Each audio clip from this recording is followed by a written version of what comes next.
On August 1st, 2019, an Oklahoma Court of Appeal dismissed Daniel Holtzclaw's appeal from conviction. Daniel was a police officer in Oklahoma City who was framed by his own department. Investigators fabricated a victim profile, then sought out accusers by using his own police records of people that Daniel had run through record checks, then employing the media to help those accusers identify him as their alleged attacker. The forensic expert who testified turned out to be the mother-in-law of one of the lead investigators. This was never disclosed to defense.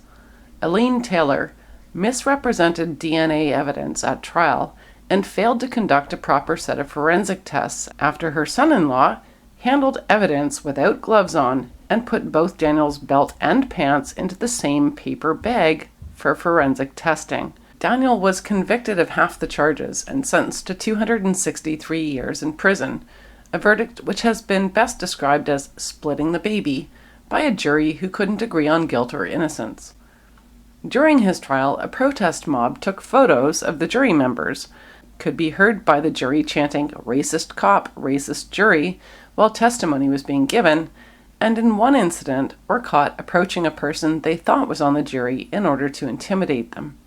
In a decision riddled with vitriol from judges who are supposed to be neutral, the appeal court begins with the completely inane statement, quote, "In his defense, appellant basically asked jurors to accept as true all the information that victims gave about the stops that was amply supported by police records and documents, but to determine that the same victims were lying about the details of the sexual assaults." Basically, huh? Well, the entire point is that the investigators reverse engineered their case by starting with the records of who they knew he had stopped. They only approached women they had profiled themselves out of all the people Daniel could be proven to have stopped during his shift. Of course he's not denying that he stopped them. The judges make it sound like he was forced to admit it, as if saying, "People of the jury, I've never seen this woman before in my life," is the normal defense tactic of an innocent person. In reality, most accusations take place between people who agree that they met, but dispute what happened. This shocking stupidity from allegedly learned judges takes place before they even start addressing Daniel's grounds of appeal. That one sentence that I quoted is the best the courts could do to summarize Daniel's entire defense.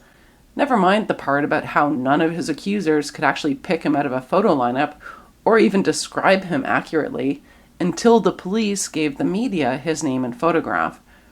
One described him as a short black man, while Daniel is a 6'2" bodybuilder, half Japanese man who appears mostly Caucasian.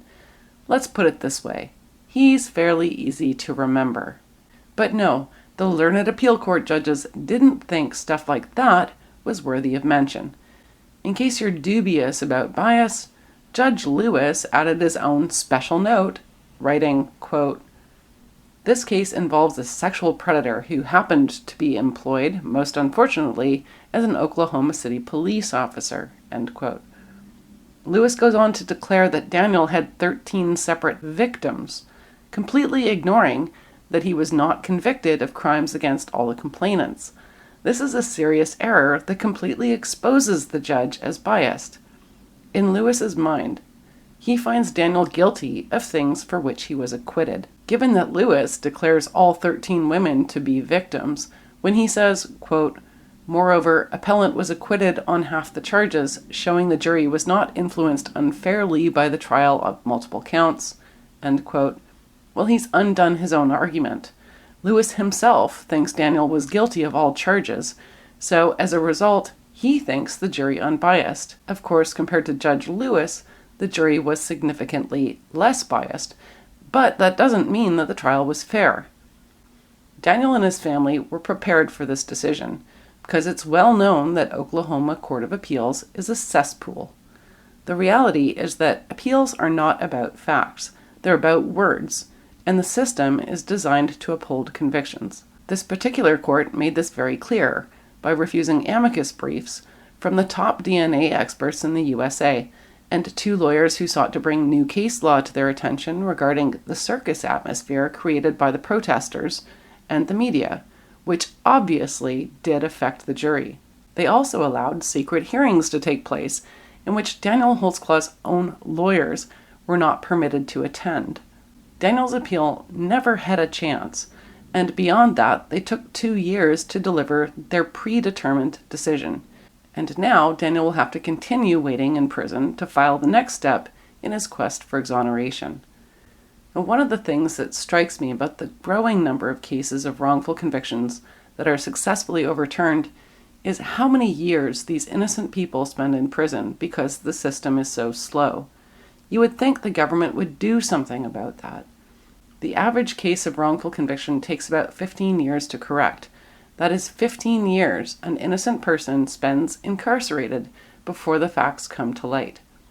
What they want is for people to give up. And that's the one thing that Daniel and Daniel's family and friends won't do, no matter how long it takes. I'm Diana Davison, an advocate for the falsely accused and wrongfully convicted. To support my work helping the accused get access to justice, please donate to the Lighthouse Project.